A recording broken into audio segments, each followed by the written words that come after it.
Ok.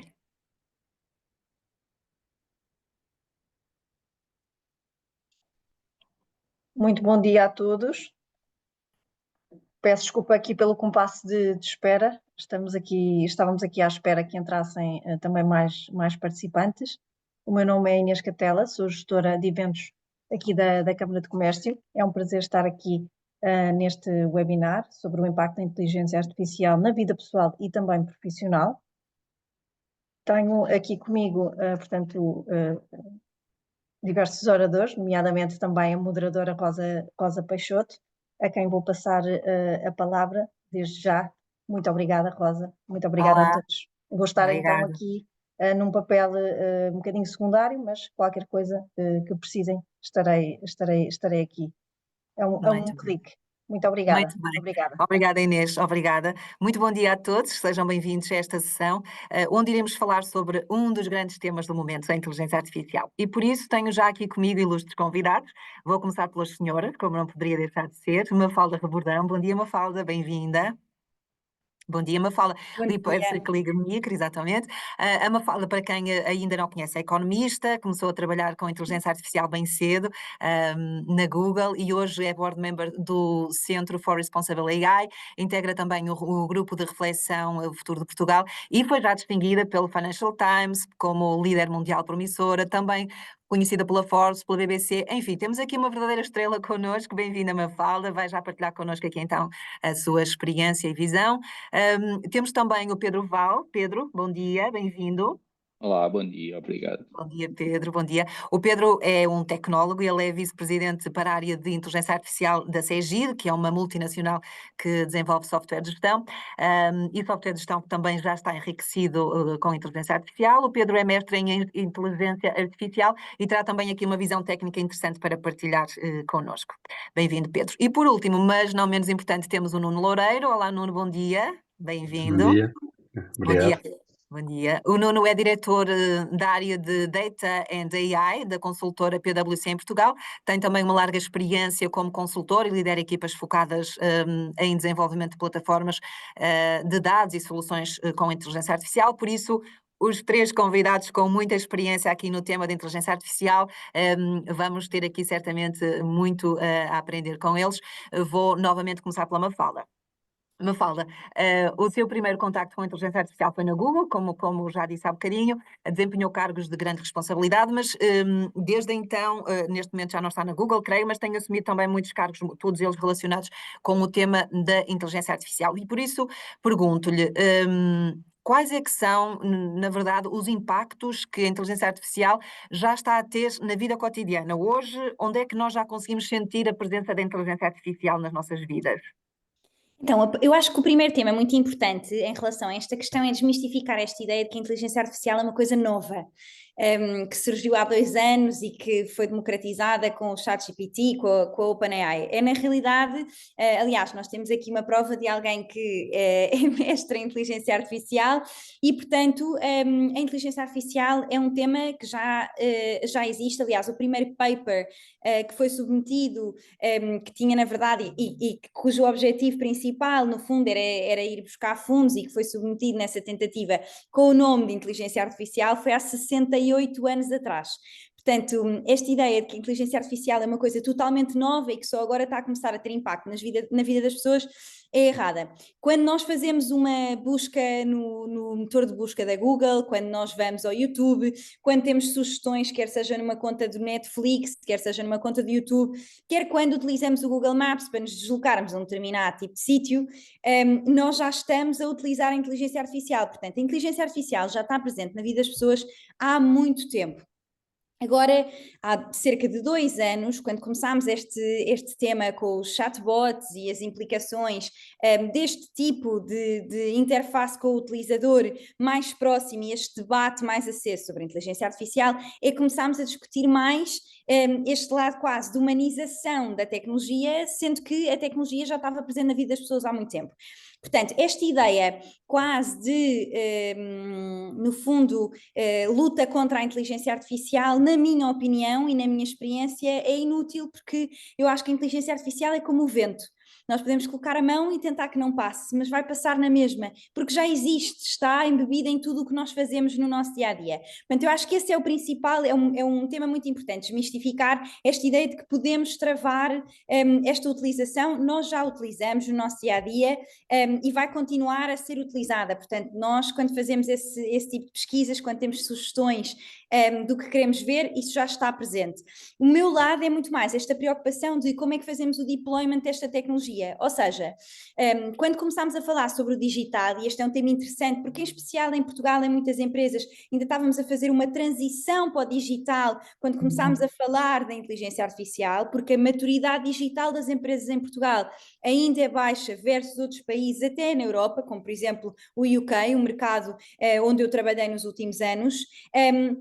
E de repente introduzimos uma tecnologia como a inteligência artificial e, portanto, para a adaptação das empresas e até das pessoas tem que haver uma grande preocupação para evitar que aconteça o que aconteceu com a digitalização, que é o que nós chamamos o digital divide, que no fundo é este aumento da clivagem no acesso à tecnologia que acontece e que também pode acontecer dentro das empresas. Portanto, é super importante consciencializar de um ponto de vista top-down e bottom-up todas as pessoas para a utilização da tecnologia, porque, como dizia, e muito bem, o responsável pela JP Morgan não vai ser uma tecnologia de inteligência artificial que vai substituir uma pessoa, mas sim uma pessoa que utilize melhor a inteligência artificial, que pode substituir outra que não a utilize. E, portanto, eu diria que este é um dos pontos mais importantes para começarmos aqui o debate. Sim. E portanto como a Mafalda dizia, não vale a pena tentar travar porque ela já está em todo lado, mas sentem que há esse movimento de tentar travar. Eu diria aqui pela experiência do Nuno, e passava agora aqui ao Nuno, que se calhar não existe este movimento de tentar travar, pelo menos aqui o Nuno já tem implementado vários projetos de inteligência artificial em várias empresas que lhe têm pedido, portanto efetivamente isto está a avançar, mas está a avançar com um ritmo acelerado, sente isso, Nuno? Eu sinto que existe aqui de facto uma evolução muito significativa nos anos mais recentes e como a Paulo dizia com toda a razão, a inteligência artificial não é algo novo, a inteligência artificial generativa massificada sim, mas a inteligência artificial já vem dos anos 50 e sobretudo em Portugal, desde há cerca de, eu diria, 8, 9 anos, as grandes empresas têm investido em áreas de data science e essas áreas de data science têm começado a aplicar de soluções de machine learning, de aprendizagem de máquina, sobretudo para desenvolver modelos preditivos e modelos prescritivos com base em dados. E, portanto, na verdade, existe agora uma aceleração e uma massificação, mas já existia uma adoção a uma escala bastante mais acelerada nos últimos 10 anos. E já se pode Aqui, falar de massificação? Já se pode falar disso? eu já vou até partilhar aqui uns números que eu acho que podem ser interessantes. Eu acho que existe uma massificação a nível internacional, sem dúvida, que já vemos. Nós, aqui em estudos recentes, quer da PwC, quer da AWS, agora de abril deste ano, chegou-se à conclusão que 70% das empresas a nível global já utilizam inteligência artificial de alguma forma, obviamente aqui com níveis de adoção diferentes, com níveis de profundidade e complexidade muito diferentes, mas 7 em cada 10 empresas já fazem utilização de inteligência artificial adaptada àquilo que é o seu negócio e que são os seus processos. Em Portugal estamos em 35%, portanto estamos ali com uma taxa de adoção muito menor, depois poderemos certamente ainda discutir mais a fundo esse ponto, mas de facto existe essa aceleração, existe já uma taxa de adoção, eu diria, numa perspectiva global significativa, em Portugal um pouco atrasada aqui face a outros exemplos, Europa, fora da Europa, mas também tocando naquele ponto inicial da sua questão e que a Mafalda levantou, que é se existe aqui algum tipo de travagem, eu diria que numa perspectiva empresarial não sinto que existe que algum atrito à aceleração, mas que não existe necessariamente uma travagem, acho que existe na grande maioria das empresas uma vontade muito grande de perceber melhor e de conseguir perceber como adotar esta tecnologia e tirar os benefícios desta tecnologia. De um ponto de vista, diria mais social e pessoal, aí existe um conjunto de preocupações crescentes à medida que também vamos tendo eco de alguns impactos ou de algumas utilizações menos legítimas e menos positivas da tecnologia. Continuamos obviamente com a quantidade de informação, a velocidade da informação que recebemos hoje em dia e também o foco que esta temática tem neste momento. Qualquer caso pontual em que um LLM dá ali uma resposta que não é adequada e que no limite até pode ter sido forçada pelo utilizador, tem logo um eco a nível mundial. Ainda recentemente tivemos um caso com a Google nesse sentido. E onde é que existe aqui uma terceira dinâmica que efetivamente pode travar aqui um bocadinho o entusiasmo e a adoção da tecnologia, que é na perspectiva regulatória. Nós na Europa temos agora já em vigor o Regulamento sobre a Inteligência Artificial, cuja aplicabilidade e impactos agora terá aqui uma adoção faseada nos próximos 2 anos. Em particular, os impactos não são muito significativos, eu diria, não é um daqueles regulamentos que traz aqui amarras muito estruturantes daquilo que poderá ser os próximos passos para a maior parte das empresas portuguesas, mas efetivamente pode criar aqui algumas limitações, ou pelo menos alguns requisitos de transparência e documentação, de validação do respeito pelos direitos fundamentais adicionais, que efetivamente podem travar aqui para alguns sistemas que possam ter um risco mais elevado, possa travar aqui um bocadinho a velocidade com que as empresas na Europa conseguem adotar esta tecnologia.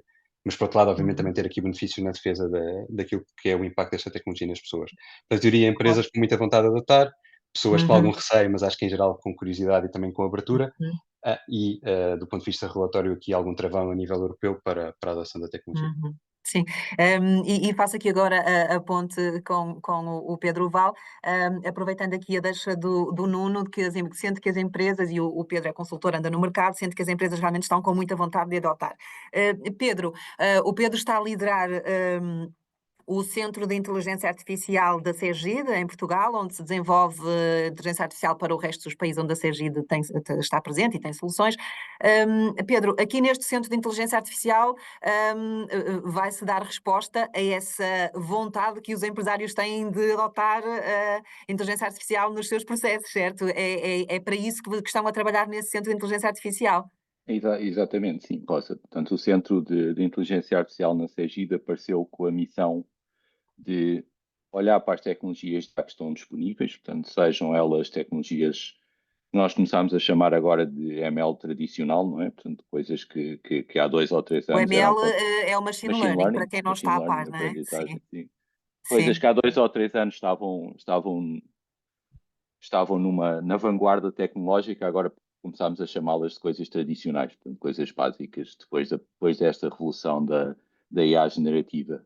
Mas, voltando à missão do Centro de Inteligência Artificial, é exatamente esse, não é? Olhar para as várias tecnologias de inteligência artificial que estão disponíveis e perceber quais delas podem ser utilizadas nos nossos produtos, nos produtos da CEGID, de forma a criar valor para os nossos utilizadores. E nós vemos 2 ou 3 grandes áreas de atuação, não é? Uma primeira área, que era aquela que já estávamos a usar antes da IA generativa, que é a aplicação de aprendizagem, de modelos de aprendizagem para fazer coisas como predição, forecasting, classificação. Portanto, há uma série de problemas que podem ser e bem resolvidos por estas técnicas de inteligência artificial. E uma segunda área que está muito ligada a esta parte da IA generativa e à utilização de modelos de IA generativa para serem os motores de agentes inteligentes. Não é? E estes agentes... Quero explicar um bocadinho para as pessoas que ainda não conhecem estes termos, qual é que é a diferença, por exemplo, entre o machine learning, a inteligência artificial generativa, enfim, para as pessoas perceberem o que é que isto é e porque é que a CEGID neste momento está a trabalhar mais com base em inteligência artificial generativa. O que é que isso significa para quem não está assim dentro dos termos? Uma distinção simples é a IA generativa diz respeito a modelos de inteligência artificial, são capazes de gerar conteúdo, por oposição a modelos de aprendizagem de máquina, de machine learning, que não geram conteúdo, são só capazes de classificar coisas. Ou seja, por exemplo, um exemplo simples de um modelo de machine learning é um modelo que recebe como entrada uma imagem e é capaz de dizer se a imagem é um gato ou não. Isto é uma classificação. Do outro lado, temos modelos de IA generativa, como o ChatGPT, que na prática são capazes de gerar texto. Conseguem gerar um texto completo. E então na CEGID estão a trabalhar com base nesse modelo de IA generativa, ou seja, IA que consegue gerar conteúdo.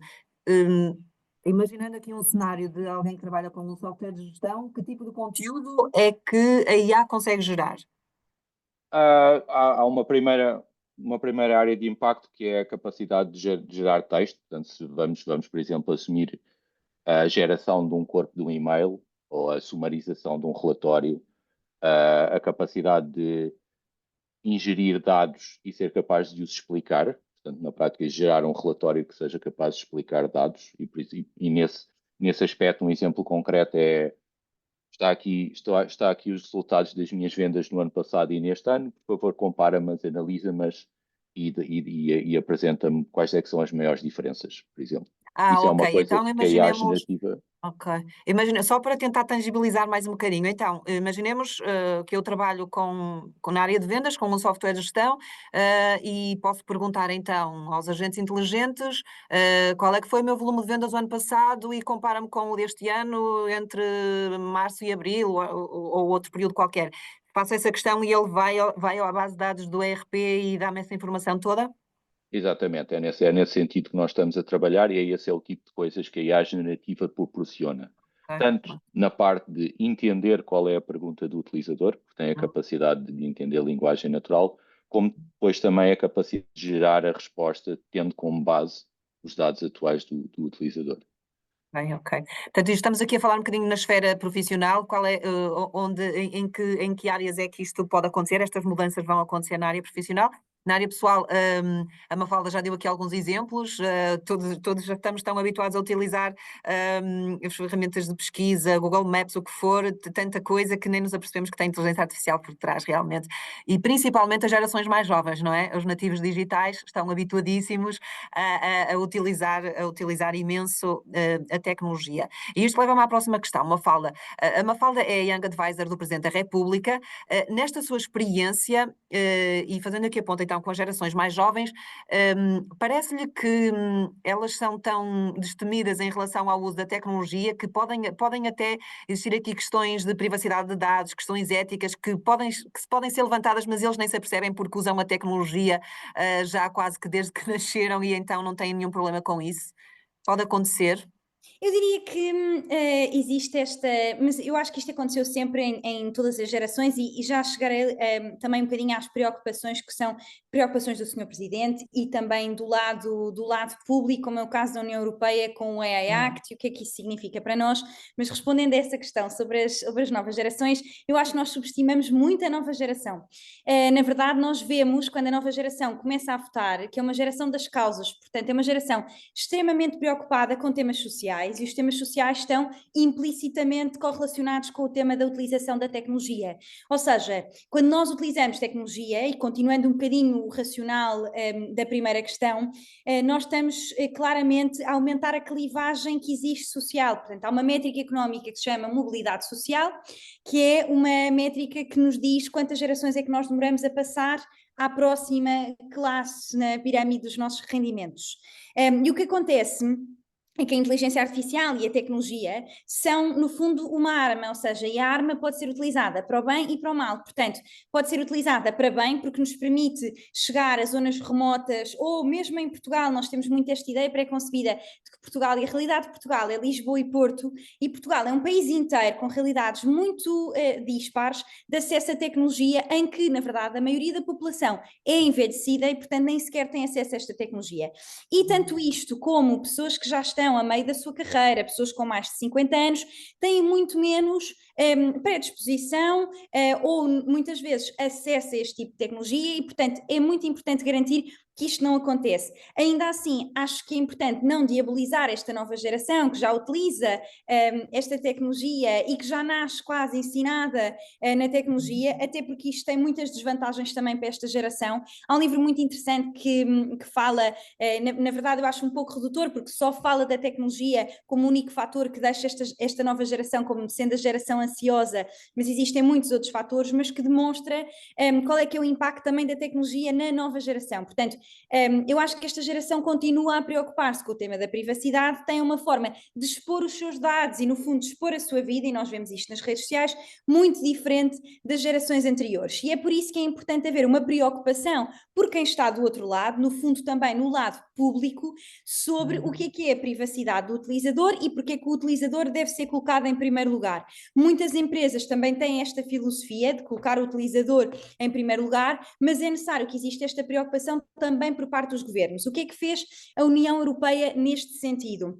A União Europeia lançou o AI Act, são 459 páginas, a tentar, numa tentativa de regular o mercado e não o produto em relação à inteligência artificial, mas tem aqui um laco muito grande, que é quando vai tentar fazer o enforcement deste AI Act no mercado, o que acontece é que tem um grande distanciamento, quer às universidades, que é onde é produzido, no fundo, conhecimento, quer a startups, onde estamos a avançar com o conhecimento rapidamente, e acredita que depois este tipo de entidades vai ter com a União Europeia para que percebam o que é que funciona no AI Act. Na minha visão, não deveria ser assim que funciona. Eu acho que é muito importante regular.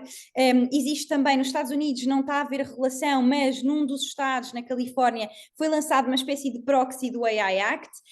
Há pouco tempo conversava com a pessoa que está responsável por uma das universidades mais avançadas em inovação no Canadá, Calgary University, que me dizia que veem a implementação de regulação por parte da Europa como um grande move por parte da União Europeia, apesar de nós europeus percepcionarmos como um possível atraso à tecnologia. Na gênese, na ideia da Comissão Europeia, esta regulação do mercado e não do produto em si é bem intencionada, ainda que para incentivos à inovação isto reduza tremendamente os incentivos à inovação. Portanto, eu acho que é essencial, como perguntava na primeira questão, nós termos uma preocupação por parte também dos políticos, que são pessoas que no fundo devem ter uma visão abrangente sobre o tema, portanto, do lado das políticas públicas, em relação a como é que deve ser ou não a implementação desta tecnologia, e lá está a proteção dos utilizadores. O tema da privacidade de dados também já foi muito discutido, na altura também pela União Europeia, que é um dos continentes que tem mais regulação em relação a estes temas.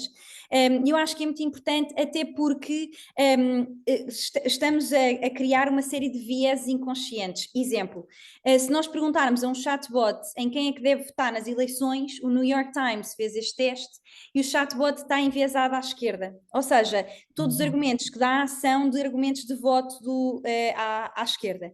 E isto é um problema porque se o nosso principal motor de conhecimento passarem a ser chatbots, que é um bocadinho a evolução que nós tínhamos, não é? Se calhar numa geração anterior íamos a uma biblioteca e tínhamos os livros que estão disponíveis, depois a Wikipédia, depois o Google, agora os chatbots, qualquer que seja o que utilizem, Gemini, ChatGPT, o que for. É muito importante reduzir estes viés inconscientes, porque senão vamos estar a criar uma sociedade que se alimenta e que produz conhecimento com base numa série de viés, e vamos aumentar ainda mais a exclusão de algumas partes sociais, e portanto eu acho que esse tema é essencial. O que é que eu acho muito importante também aqui, que é poucas vezes discutido, é como é que vamos adaptar a educação nestes termos. Nós estamos a ver isto nas universidades, eu tenho uma relação muito próxima com a Nova SBE e com algumas escolas públicas em Portugal, e o que estamos a perceber é que vamos ter que mudar radicalmente a forma de ensinar. Isto, um exemplo muito simples, vamos ouvir a tese de um aluno, uma tese brilhante, que se calhar é 19 ou 20 valores, e depois quando começamos a parte de discussão e debate da tese, o aluno não sabe responder à maior parte das questões da sua tese, porque o conhecimento foi com recurso ao ChatGPT. Portanto, o mais importante também é treinar esta nova geração para desenvolver este pensamento crítico, como é que pensa sobre a informação. E isto seria fácil se nós perguntássemos nesta sala, para quem usa já o ChatGPT, quantas destas pessoas é que depois de fazerem uma pergunta voltam a verificar a informação, ou perguntam qual é que é a source, qual é que é a fonte da informação que acabaram de obter. Eu já fiz este teste várias vezes em algumas salas cheias e a percentagem é muito reduzida. No outro dia, quando preparava uma das minhas sessões com o Sr. Presidente, perguntei ao ChatGPT o que é que achava sobre o Sr. Presidente da República, e o chat disse-me que achava que o Sr. Presidente era uma pessoa dada a atos heroicos, porque em 2000 e tal tinha salvo 2 jovens no Algarve de se afogarem. E o que é que acontece? Esta informação está correta, isto foi uma inferição que foi feita pelo ChatGPT, mas a data em que isto tinha acontecido não estava correta, portanto eu fui fazer um double check e depois dei feedback ao chat a dizer, olha, consegues confirmar se a informação está correta? E disse-me, peço imensa desculpa, a informação não está correta. Portanto, este era um disclaimer que eu queria deixar muito importante, é que vai evoluir muito rapidamente, como tem evoluído nos últimos meses, para ficar o mais afinado possível, mas ainda é muito importante ter estes cuidados na utilização da tecnologia. Não confiar cegamente, não é? Não confiar Sim, cegamente claro na sim. informação que lá está. Até porque, Rosa, no limite, de um ponto de vista ético, o output é sempre uma responsabilidade do utilizador. E eu acho que isto é um tema muito importante. Sim, sim, sim. É uma discussão também que se está a ter atualmente, é de quem é a responsabilidade da informação que nos é disponibilizada pelo ChatGPT e outros. Muito bem. Eu vou passar agora aqui assim, a palavra ao Nuno para perceber, agora aqui, então, do ponto de vista das empresas, que processos, que operações é que lhe pedem que sejam automatizadas com recurso à inteligência artificial? Também para nós termos aqui assim um bocadinho a visão de o que é que se está a fazer e que áreas é que podem ser automatizadas com recurso à inteligência artificial. Sim, e aqui pegando também um bocadinho naquele enquadramento que o Pedro deu do ponto de vista dos tipos de principais, ou das principais categorias, do ponto de vista mais operacional da inteligência artificial.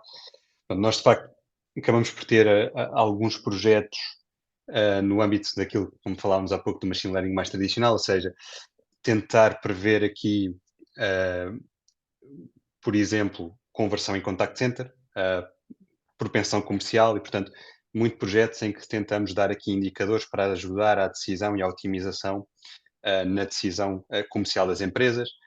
Isto, na prática, em que é que se traduz? Traduz-se com base nos dados históricos do contact center, nos dados históricos de produtos colocados por uma determinada empresa, conseguir, com estes modelos, sejam modelos de machine learning, sejam modelos até um bocadinho mais complexos de deep learning, com redes neuronais, ter modelos que conseguem de forma muito precisa prever se uma determinada pessoa vai contratar ou não aquele produto, vai aceitar ou não aquela campanha e, portanto, com base nisso, ajudar as empresas a definirem as suas prioridades comerciais, as suas campanhas comerciais e serem mais eficazes naquilo que são que é a sua taxa de conversão comercial, mas também, obviamente, tendo aqui uma eficiência de recursos, porque logo à partida conseguem despistar aqui um conjunto de propostas comerciais cuja probabilidade de conversão é muito baixa e, portanto, esse esforço comercial associado a essas pode de facto ser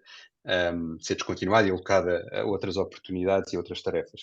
Portanto, aí numa perspectiva mais tradicional, isto é algo que eu diria que já está no mercado português há cerca de 10 anos, em alguns casos até um pouco mais, muito nos últimos 5 e naquilo que são as indústrias banca, seguradora, energia, ou seja, são casos já bastante comuns nas empresas numa ótica de otimização comercial. Onde é que, de facto, temos tido aqui novidades?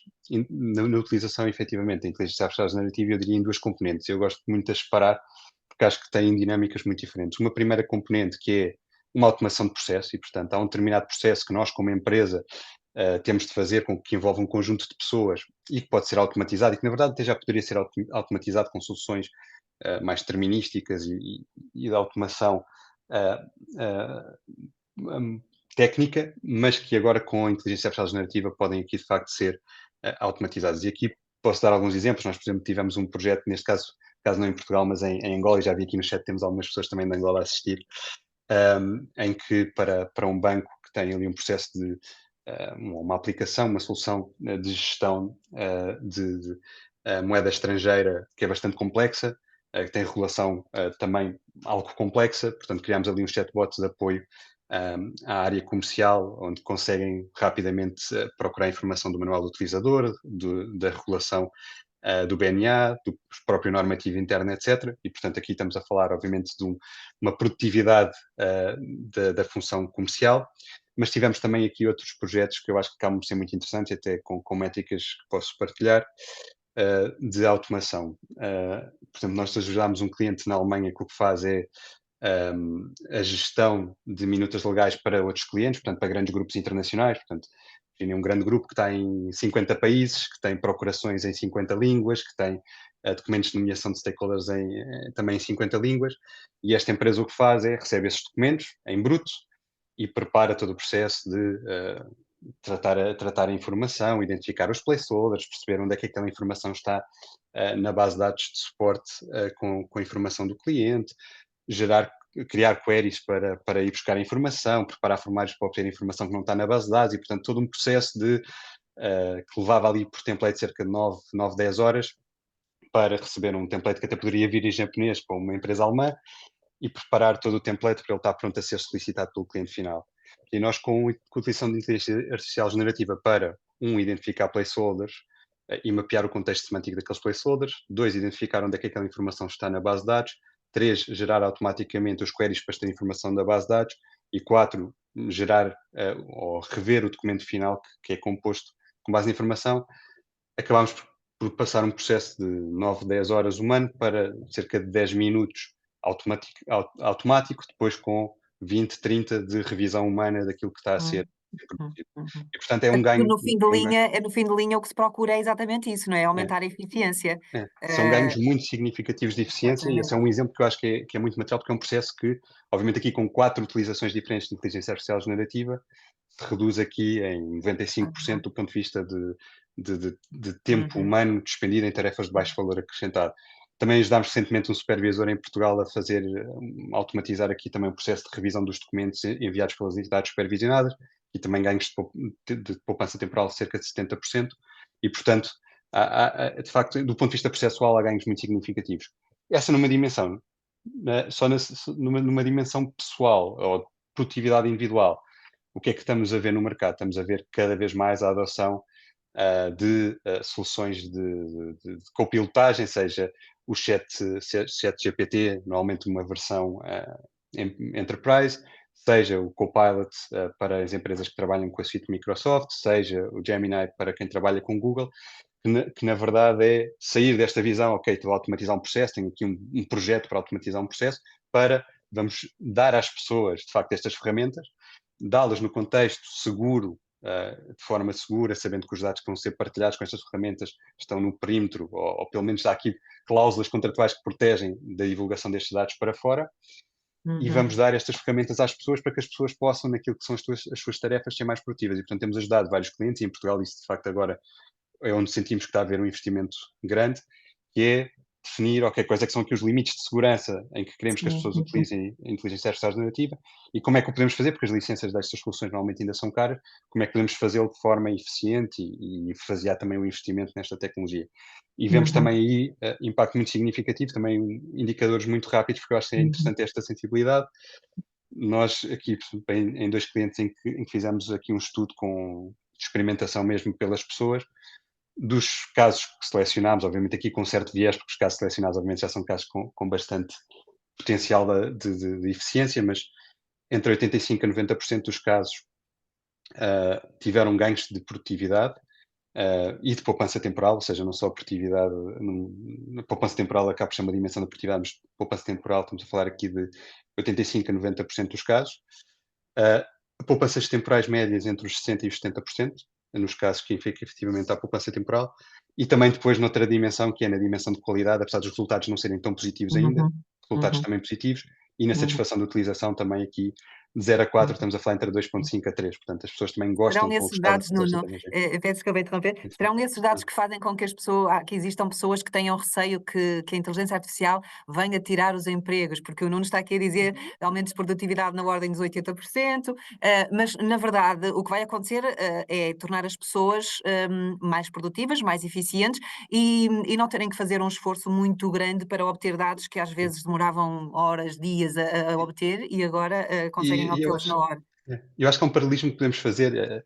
A Mafalda ali já fez há bocadinho mas eu acho que quando se introduziu o Excel na contabilidade, por exemplo, também havia o receio que fossem precisamente contabilistas. O que aconteceu foi uma diferente expectativa de output por tempo, ou seja, um contabilista antes tinha um mês para preparar o fecho, e agora a expectativa de temporal daquilo que é o output do contabilista se calhar são 3 dias, são 5 dias, consoante as indústrias, e portanto existiu com ferramentas adicionais não uma redução daquilo que é o número de contabilistas que temos, mas sim da expectativa, de velocidade daquilo que é o trabalho Claro, sim. destas pessoas, e obviamente passaram a ter menos trabalho operacional, a fazer contas aqui com calculadora, e passaram a ter outras tarefas de maior valor acrescentado, uma componente de controle, Claro que componente sim. analítica, e eu acho que aqui vai ser um bocadinho esse também o padrão, sem prejuízo, obviamente, algumas, haverá Claro, claro. necessariamente a médio e longo prazo alguma transformação daquilo que Uhum. são algumas Sim, sim. Mas é um das excelente profissões que há exemplo. agora e Sim, novas é um profissões que excelente. irão surgir também. Sim, é um excelente exemplo. Eu queria pegar aqui, lembrar só que se quiserem colocar as vossas questões, podem colocá-las no chat. Dificilmente teremos tempo para responder a todas, mas vamos ter aí no chat o e-mail dos nossos convidados. Podem endereçar-lhes um e-mail com as vossas questões, dúvidas, o que seja, e eles terão todo o gosto em responder-vos às vossas questões e dúvidas. Eu vou pegar aqui agora também numa das frases do Nuno para lançar a palavra ao Pedro. O Nuno dizia que no fundo, esta automatização ainda é cara.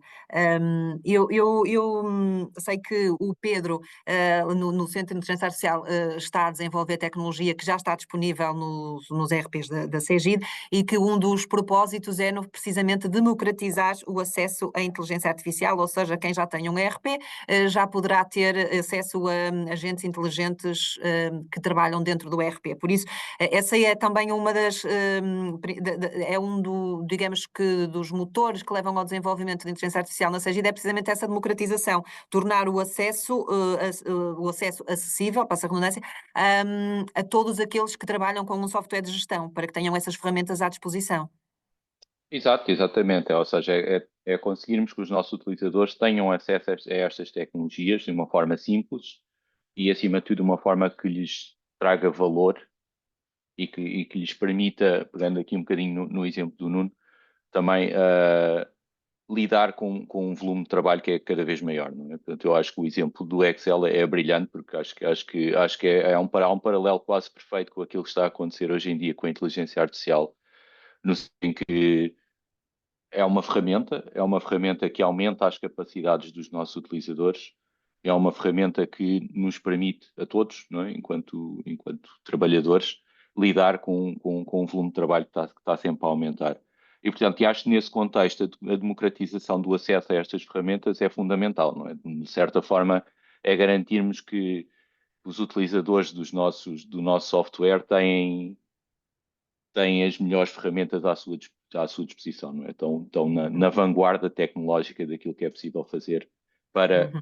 para lidar com os seus problemas de trabalho.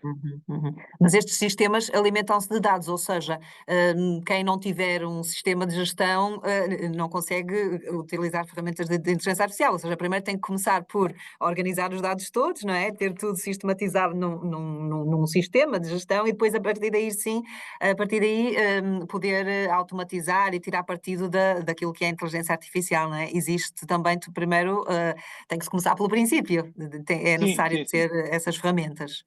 Sim, é assim, o início de qualquer projeto de inteligência artificial, como os outros panelistas sabem também, é a informação.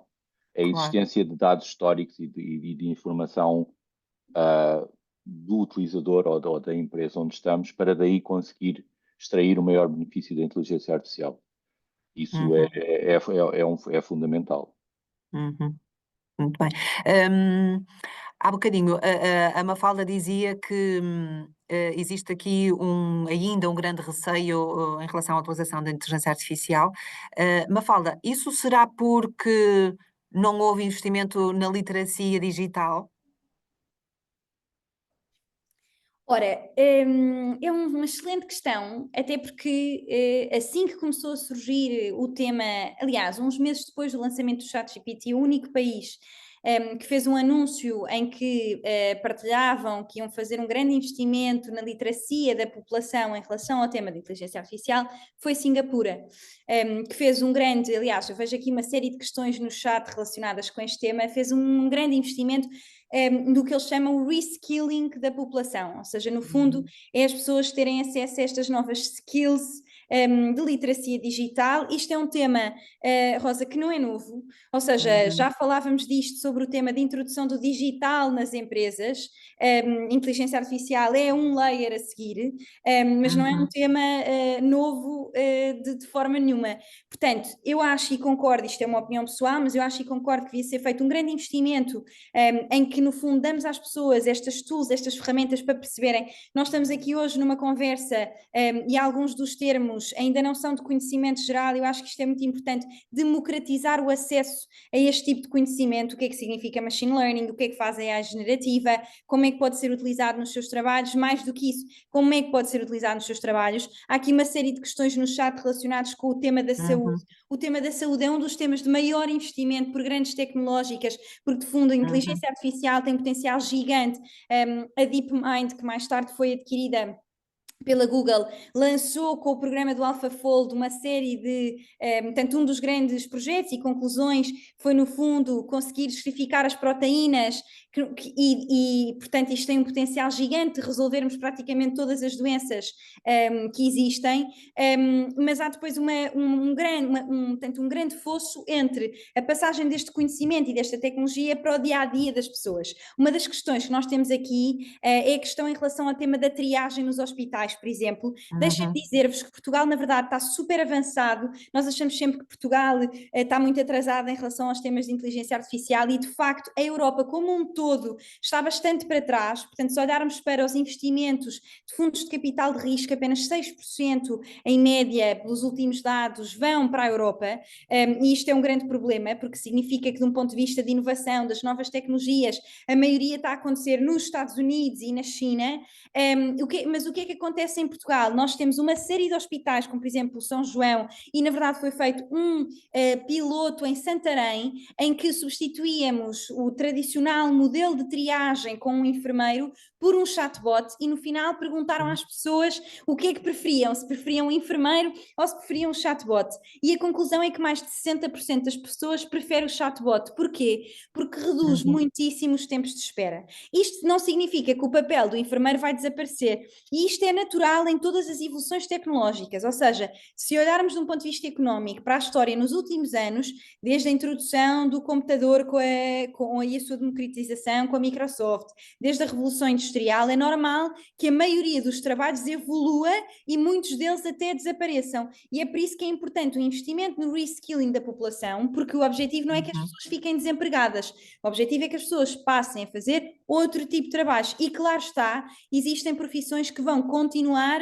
sempre a ser necessárias. Nós tínhamos aqui algumas perguntas no chat, como bombeiros, etc. Portanto, poderá haver substituição, até porque há uma grande área que ainda não tocámos aqui muito hoje, que é a área dos humanoids, que é uma indústria que está avaliada com um potencial de total addressable market, portanto um mercado muito grande, um dos grandes mercados de evolução dos Estados Unidos neste momento, e uma grande aposta de alguns empresários como Elon Musk, e que basicamente aposta nesta ideia de que vai haver um humanoide na casa de cada pessoa. Para mim será ideal, porque não tenho que fazer tarefas domésticas, que eu detesto. Portanto, se puder vir um humanoide substituir as tarefas domésticas, estou muito feliz com isso. Mas qual é que é a ideia aqui? É que vai ser reintroduzido em algumas indústrias. Há 2 anos, 1 ano, a Mercedes, por exemplo, fez um grande investimento dentro desta área, exatamente na mesma ótica, ou seja, como é que eles podem continuar a adaptar as linhas de produção, por exemplo, tendo em conta esta nova tecnologia. Portanto, o objetivo não é termos medo da tecnologia e criarmos resistência, não haver esta confiança e criarmos esta resistência à utilização, mas sim predispor-nos a aprender. O que é que eu diria para todas as pessoas que nos estão a ouvir e que estão a começar a entrar nesta dinâmica da inteligência artificial? Há imensos cursos online grátis da maioria das grandes tecnológicas, Google, Microsoft, em que podem aprender, no fundo, os básicos sobre a tecnologia para começar a perceber os termos, e eu diria que o mais depressa possível, em especial para quem trabalha em empresas no dia-a-dia, começarem a utilizar estas ferramentas, porque podem aumentar em muito a vossa produtividade. Portanto, é exatamente esta alegoria do Excel, não é? Em vez de demorarmos 3 horas a fazer uma tarefa, se calhar demoramos 1 hora, demoramos meia hora a fazer esta tarefa. Portanto, utilizar e começar a testar a tecnologia o mais depressa possível, porque não vai ser só numa determinada área que vai ter impacto. Se nós olharmos para, estamos a falar aqui só maioritariamente de chatbots, mas nós olharmos para plataformas específicas como o HeyGen, que basicamente poderíamos ter aqui a Rosa a falar em português e a ser traduzida, e o movimento dos lábios perfeito em qualquer língua em que cada um destas pessoas que está do outro lado do webinar a ouvir na sua língua nativa. Estamos a falar de uma Divine, que é uma tecnologia que permite a criação de código perfeito, em que não é preciso termos, se calhar, um engenheiro no back-end, mas depois é preciso que alguém faça o output.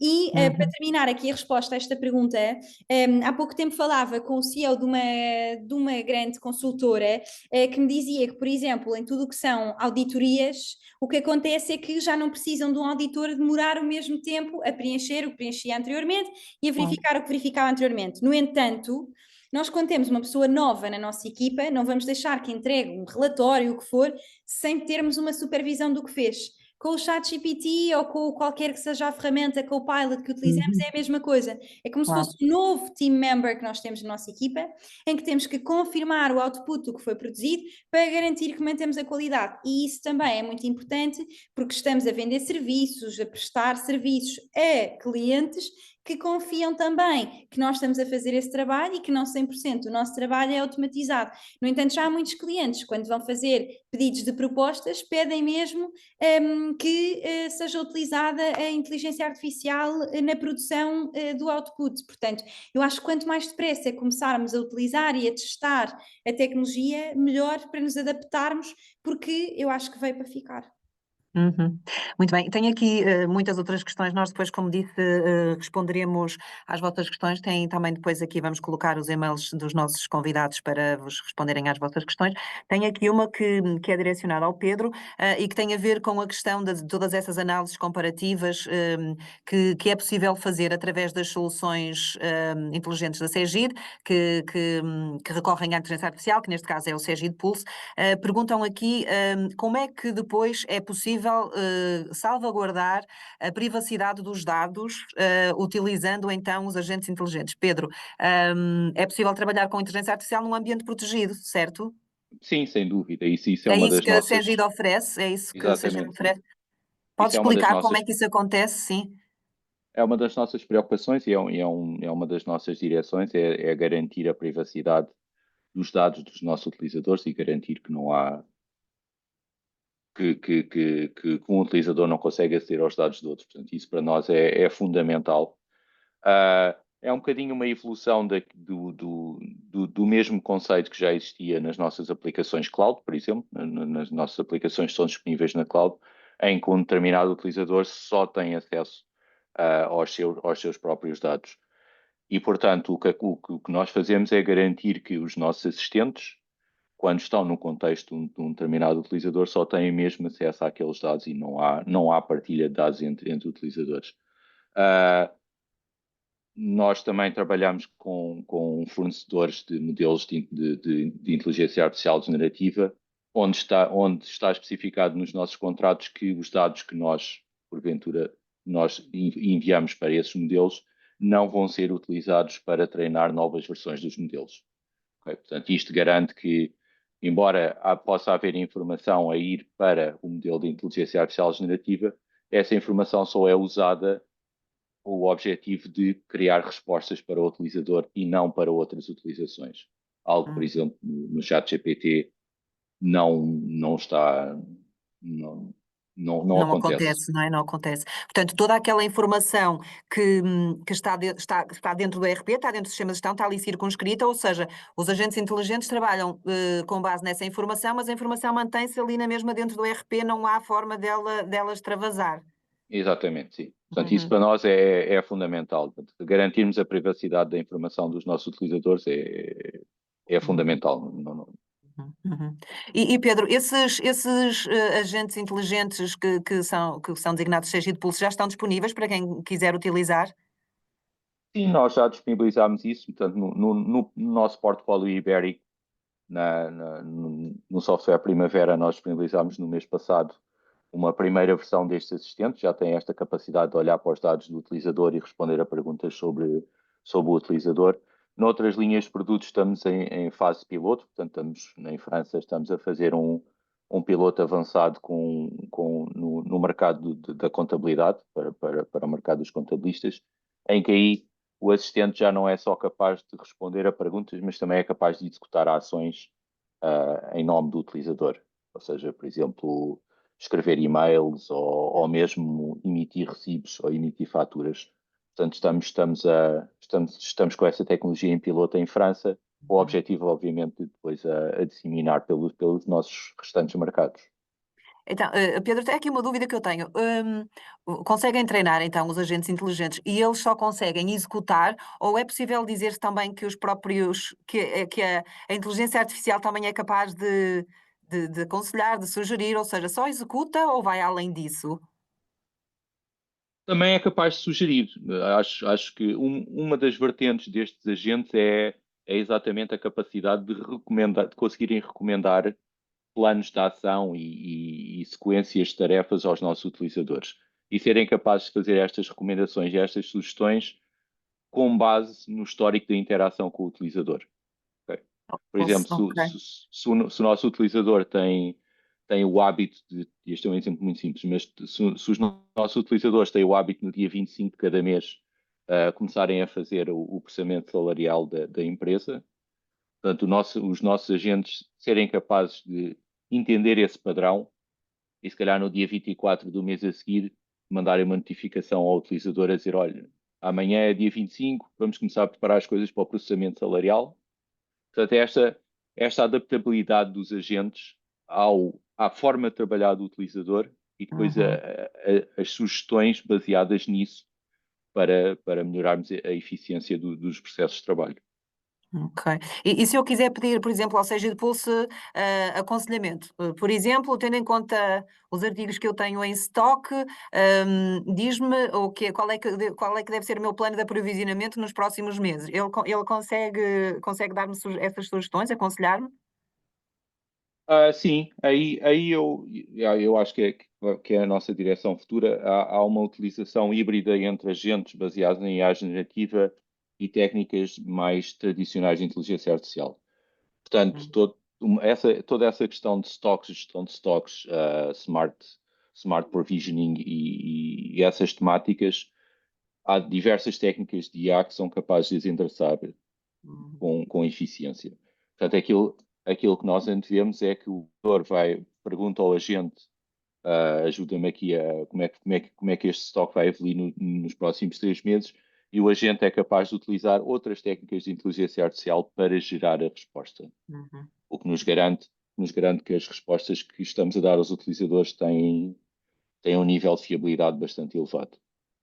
Ok. Portanto, gerir um negócio torna-se mais fácil. A informação está ali à distância de uma pergunta, não é? Fazer uma pergunta e o sistema automaticamente responde. Muito bem. Queria só, antes de terminar, porque já ultrapassamos o nosso tempo, passar aqui a palavra ao Nuno, só para lhe perguntar se tem aqui alguma nota final que queira partilhar com as pessoas que nos estão a ver e a ouvir. Sim, acho que posso partilhar aqui um bocadinho a perspectiva de que não há propriamente uma fórmula certa para começar a trabalhar a inteligência artificial num contexto corporativo. No contexto pessoal já todos utilizamos, aqui só fazendo também aqui um círculo, fechando aqui o círculo com o início da conversa com a Mafalda. Mas no outro dia, na hora do almoço com a equipa, estávamos a discutir, a tentar identificar quantas utilizações é que já fazemos, ou quantos algoritmos de inteligência artificial é que interagem connosco no nosso dia-a-dia, e ali, assim, rapidamente lembrámos 20 ou 30 num dia, desde do acordar até ao deitar, de algoritmos com que interagimos, a nossa equipa, com média idade de 30 anos. E, portanto, obviamente, a nível pessoal, está aí, nós usamos sem reparar. A nível profissional, e numa perspectiva mais corporativa de como é que começamos a utilizar a tecnologia, eu acho que não há propriamente uma fórmula certa. Posso partilhar um bocadinho, de forma muito breve, aquilo que é a forma como os nossos clientes e como nós estamos a ajudar os clientes a adotar a tecnologia. Nós temos clientes que começam pela estratégia, e, portanto, antes de começar a investir na tecnologia e tudo mais, vamos pensar, vamos perceber a tecnologia, vamos ter aqui um plano muito claro de quais é que são as áreas que queremos dar prioridade, que tipo de investimento queremos fazer. É uma minoria em Portugal, os clientes os que temos que estão a olhar desta perspectiva. Temos, como já falámos, empresas, sobretudo de setores altamente regulados, que estão a olhar para o AI Act e, portanto, pensar muito, ok, eu antes de começar a trabalhar em inteligência artificial em escala, eu quero garantir que tenho uma forma de governar e de gerir os riscos desta tecnologia já implementada na organização, em linha com o resto dos processos de tecnologia que temos, para garantir que quando escalarmos a tecnologia estamos protegidos relativamente aos riscos que existem. Também uma minoria, sobretudo setores altamente regulados. Muitas empresas que estão a começar numa ótica de experimentação, porque antes de estarmos aqui com grandes investimentos de tempo e recursos, há aqui 2, 3, 4 processos em que sabemos que efetivamente o potencial é muito grande, as pessoas gastam muito tempo, as tarefas são muito automatizáveis, há aqui muita geração de conteúdo um pouco complexa e, portanto, vamos aqui começar a fazer testes e aí, há bocadinho falávamos que efetivamente a tecnologia tem a sua complexidade, tem o seu investimento, por exemplo, em termos de licenciamento, mas a verdade é que para fazer pilotos, aí a tecnologia já é muito acessível, face há 10 anos ou 20 anos atrás, e portanto é possível fazer rapidamente pilotos, e portanto a maioria, diria, das empresas portuguesas estão a começar por aí. Temos também, depois, algumas empresas, e aqui acho que das perguntas que tenho estado aqui a ver do chat, e o que estão a fazer é, nós temos dificuldade em investir neste momento, ou tempo e dinheiro em, lá está, pensar processos críticos, e o que vamos fazer é, até numa perspectiva de gerir o risco, disponibilizar estas ferramentas de forma organizada, estruturada, segura, às pessoas da nossa organização e, portanto, estes assistentes que falávamos aqui nestas em lógica ERP, seja numa ótica de workspace de produtividade e, portanto, vamos dar estas ferramentas às pessoas para elas serem mais produtivas e cada pessoa saberá, obviamente aqui com formação, porque é uma tecnologia nova, claro. não é uma tecnologia de botão, é uma tecnologia de chat, é diferente, mas com base nessa capacidade de cada pessoa ter o sentido crítico de perceber quando é que eu posso ser mais produtivo. E, portanto, um bocadinho olhando estes 4 caminhos, temos visto a forma de começar muito diferente da indústria para indústria, de empresa para empresa, e acho que aqui a mensagem final é um bocadinho, acho que é, Muito bem. se não começaram, acho que é começarem, não há receitas certas, é perceberem de facto aquilo que fará mais sentido do ponto de vista de ponto de Claro. partida, e depois a aprendizagem também se vai fazendo ao longo do percurso, até porque é uma tecnologia emergente, nova, com muita volatilidade ainda, e portanto toda a gente está ainda a aprender É preciso sobre ela. experimentar, não é? E aqui só uma nota final, sempre, obviamente, tendo cuidado, como a Mafalda referia, aqui a temas de, obviamente, utilização responsável desta tecnologia, porque é muito fácil estarmos aqui a utilizá-la de forma incorreta, criar aqui viés na forma como tratamos os dados, ou utilizar a tecnologia para fins que possam ser menos legítimos, ou que possam ser legítimos, mas não totalmente transparentes, e, portanto, obviamente, esse é uma preocupação que também acho que é importante passar para quem vai começar este caminho agora nas suas empresas. Muito obrigada, Nuno. Temos aqui realmente muitas respostas, muitas questões que ainda não têm resposta, mas o Pedro já deixou aqui o seu e-mail, não sei se o Nuno também já deixou, peço também uma fala para colocarem aqui no chat o vosso e-mail e nós depois responderemos a estas questões. Temos aqui algumas de resposta rápida. Qualquer software pode vir a utilizar a inteligência artificial? Em teoria sim, na prática o software seja de Primavera já utiliza, os outros terão que questionar o vosso fornecedor. E aqui também, na minha empresa, utilizo o sistema Primavera, já tem inteligência artificial, sim, agora não se chama software Primavera, né? Agora é Cegid, mas sim, como vimos também já tem os agentes Cegid Pulse com inteligência artificial, já está disponível para quem quiser utilizar. Depois eu tenho aqui questões mais complexas, nós enviaremos depois as respostas por e-mail para vocês poderem ver com calma e com atenção. Agradeço-vos a todos. Não sei se têm alguma palavra final que queiram partilhar aqui com os nossos assistentes. Não tendo, então, agradeço a todos, aqui aos convidados pela vossa participação e a todos os que estão em casa, no escritório, onde quer que estejam. Espero também que tenham gostado desta conversa e que tenham ficado com vontade de explorar as potencialidades da inteligência artificial. Obrigada pela vossa presença. Tenham um excelente dia. Obrigada.